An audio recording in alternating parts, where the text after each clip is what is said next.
तो आज हम वाहन सुख, वाहन योग से रिलेटेड विचार करने जा रहे हैं। वाहन का योग जीवन में लोगों को मीन्स जातक को प्राप्त होगा या नहीं, इस पर आज हम विभिन्न प्रकार से इसका जानकारी देंगे और आप देखें। क्योंकि ऐसा माना जाता है ज्योतिष शास्त्र में कि वाहन का सुख के विषय में कुछ पहले के विचार में होता था, हाथी घोड़ा इत्यादि, लेकिन आज के ज़माने में सिर्फ उसका स्वरूप बदल गया। लेकिन प्राचीन विद्या ज्योतिष शास्त्र को मानने के वजह से आज के डेट में इसको विभिन्न प्रकार से देखा जा सकता है। लेकिन हाँ, सभी संपत्ति के सौंदर्य को बढ़ाने वाला वस्तु वाहन होता है। तो वाहन का योगदान मीन्स विभिन्न प्रकार से पहले भी होता था, और पहले लोग जमींदार होते थे, हाथी घोड़ा ये सब रखते थे, है ना।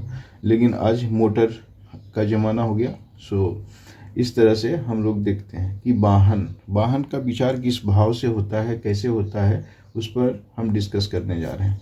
तो वाहन का विचार मुख्य रूप से चतुर्थ भाव से होता है ना। चतुर्थ भाव, इसका क्या योगदान है? तो जैसे अगर हम कोई कुंडली बनाते हैं तो इसमें कोई लग्न बनाया, मीन्स वृक्ष लग्न ही रखते हैं हम, तो 2, 3, 7, 8, 9, 10, 11, 12 और 1। अब इसमें हम ढूंढेंगे कि ये चतुर्थ भाव कौन सा है।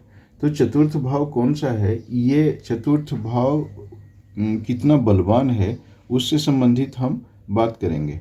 तो जैसे मान लीजिए कि इस कुंडली में चौथा भाव कौन सा है, तो 1, 2, 3, 4, ये चतुर्थ भाव ये है। अब ये चतुर्थ भाव का पोजीशन क्या है, कैसा है, ये देखना बहुत कारणीय वस्तु है। तो चतुर्थ भाव बलवान होना और उसमें शुभ ग्रह का योग या दृष्टि, है ना, ये सब देखा जाता है। तो जैसे शुभ ग्रह की दृष्टि, है ना, दृष्टि, या इसका जो ये है शुभ ग्रह से रिलेटेड जो बात करते हैं, तो इसमें शुक्र वाहन का कारक ग्रह होता है। शुक्र जो है वो वाहन का कारक ग्रह है। तो शुक्र का पोजीशन और चतुर्थ स्थान से रिलेटेड शुक्र का कितना वाहन कारक ग्रह है, इसलिए शुक्र से चतुर्थ स्थान के शुभ और अशुभ का विचार करना उचित होगा। तो इसमें अगर हम देखें कि अगर कहीं भी शुक्र बैठा है, शुक्र मतलब मान लीजिए किसी भाव में बैठा है। अब हम बात करते हैं कि वाहन मतलब चतुर्थ के स्वामी बलवान होने से तथा चतुर्थ भाव में शुभ ग्रह का योग या दृष्टि होने से वाहन का सुख होता है। तो जैसे मान लीजिए कि अगर ये चतुर्थ भाव है, चतुर्थ भाव पर शुक्र का दृष्टि हो, अगर मान लीजिए यहाँ शुक्र बैठा है, या और भी विभिन्न प्रकार का विचार किया जा सकता है, या इसका जो स्वामी है, चतुर्थ भाव का स्वामी ये शुक्र के साथ बैठा है ना, रवि, तो इस तरह का भी देखा जा सकता है कॉम्बिनेशन।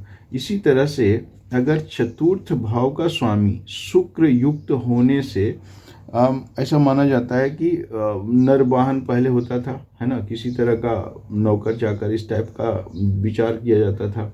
इसी प्रकार चतुर्थ का जो स्वामी है वो लग्नेश तथा चंद्रमा के साथ लग्न में रहने से, मतलब पहले घोड़ा गाड़ी वगैरह का भी सवारी माना जाता था।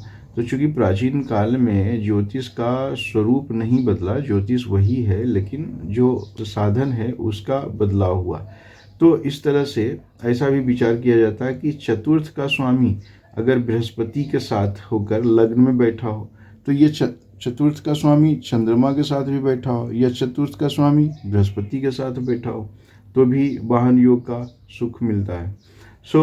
अब कहते हैं कि दूसरे भाव का स्वामी, दूसरे भाव का स्वामी जिसको धनाधिपति बोलते हैं, तो अगर लग्नगत हो, माने लग्न में हो, तो भी वो विचार आता है। और उसी तरह से दसम भाव का स्वामी के धन भाव में हो, है ना, तो भी दसम भाव का स्वामी धन भाव में हो तो भी ऐसा विचार देखने को मिलता है। तो अब लग्नेश, चतुर्थेश और नवमेश, बेसिकली सबसे इम्पोर्टेंट बात यही है कि चतुर्थ भाव और शुक्र और नवम, है ना, नवम भाव और लग्न, इस तरह से इन सभी का विचार देखना उचित होगा। तो लग्न चतुर्थ अथवा नवम में यदि चतुर्थेश लग्नेश के साथ बैठा हो तो इन्हीं दशा अंतरदशा में वाहन लाभ का योग बनेगा। तो अब लग्न, चतुर्थ और नवम ये इम्पोर्टेंट विषय वस्तु है ना, तो इसके बल, इसके योग को देखना उचित होगा। अब ध्यान देने वाली बात है कि चतुर्थ का स्वामी को वाहन के विषय में बहुत संबंध होता है।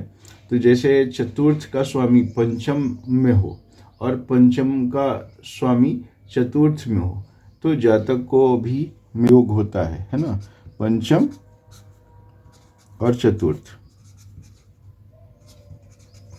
पंचम और चतुर्थ से रिलेटेड है ना, ये चूंकि त्रिकोण का भी पोजीशन बनता है इसीलिए।